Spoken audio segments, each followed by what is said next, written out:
Well, what I would say, picture like a UFC 205, Yuri Prohaska, or what do you got, the fucking Ankalaev and stuff.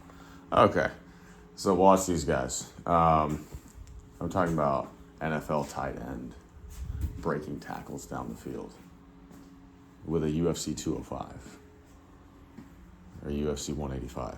They're like an NFL tight end. Like, watch George Kittle.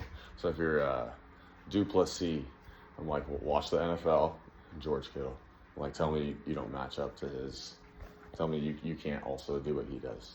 You can catch a football, right? Of course, yeah. So I'm like, Duplessis. I'm like, tell me he can't be like Kittle. I mean, if you want to be a tight end in the NFL, right? I mean, I'm sure he's going to be capable of learning how, block the fucking defensive end, outside linebacker, handle the blocking of. I'm sure he's going to be able to handle the blocking, right? So can he run precision routes?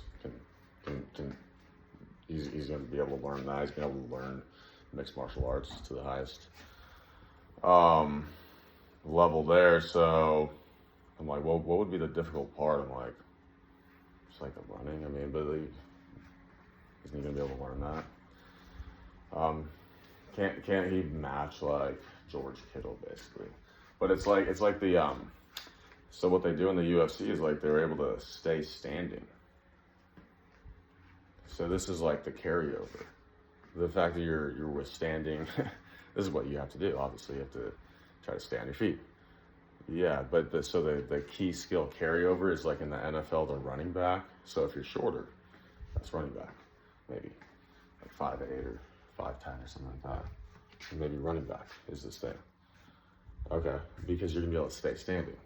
So say, Habib or Islam is the prospective running back. I'm painting this out. And I said, well, what about speed? Speed's not a fact. I mean, it depends on the offensive coordinator.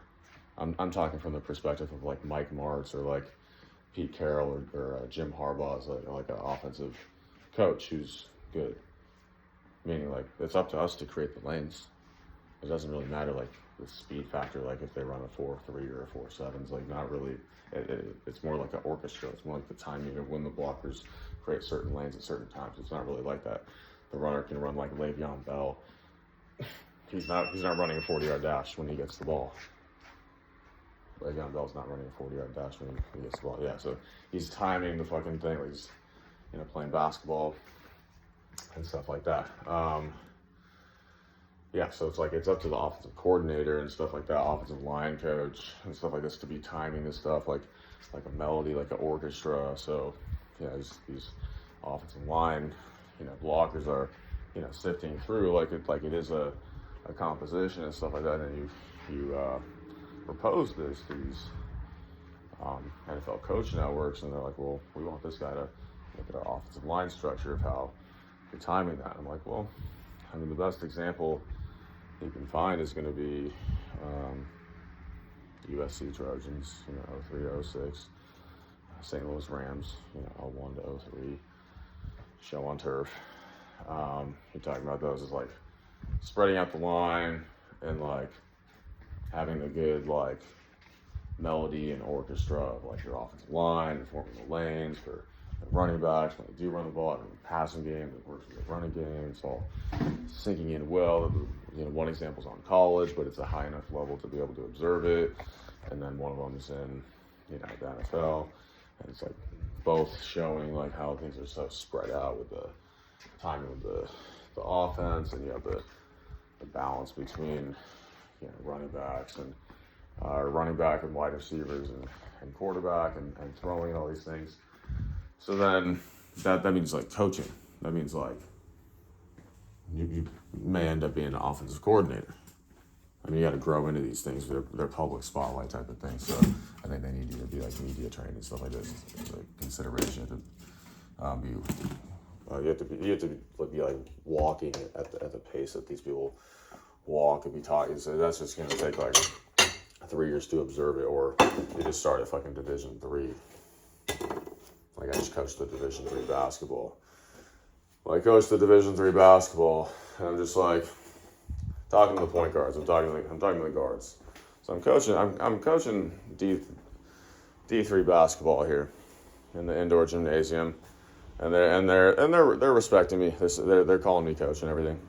Okay, so here I am. I'm coaching the D3. They're listening to me.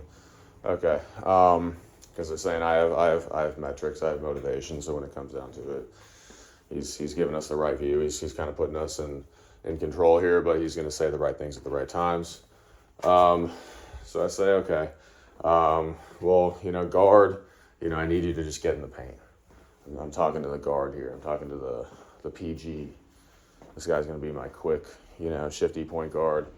Comes over from the baseball team. Comes over from, shortstop land, and we got this guy over here, playing PG. I'm like, cool. Like, I don't need you to fucking think about doing too much. I just need you to get the ball into the paint and then jump stop and then fucking find someone to pass it to. You're going to jump stop, pivot, and then pass it out. There's someone in the corner. There's someone on the left wing. There's someone at the top of the arc. Someone at the right wing.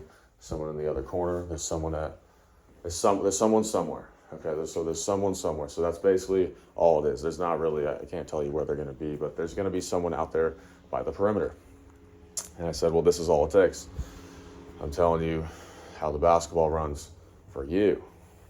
Just drive it into the paint, jump stop, pivot. That means look around and just find someone to pass it to. Okay? And then if you get the ball again, do the same exact thing on the second time.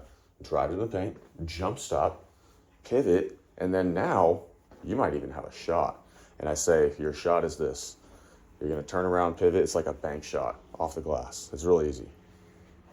It's like it's a bank shot. Like, I need you to be sure. When you're shooting as the point guard, I need you to be sure. I need you to be like Tony Parker. So that means it goes off the white stripe. It goes off the window. It goes off the glass. So that's the type of shot I'm trying to get. But I'm saying you're not going to have that on your first drive. So I say this to the point guard. You want to score, you're not going to have it on your first drive. Okay, so drive into the paint once. Okay, drive into the paint once. Jump stop. Pivot. Find someone to pass it to. Now you're running back out to the arc. You're going to end up getting the ball back potentially. You drive back into the paint. Jump stop. Pivot. Find the next guy. Boom. Now you've got the defense moving by this time because you've driven it into the paint twice. Okay, so now you got the defense swirling a bit. Now we can start crossing over. Now we can start working our move. And so that's how the basketball game is coached.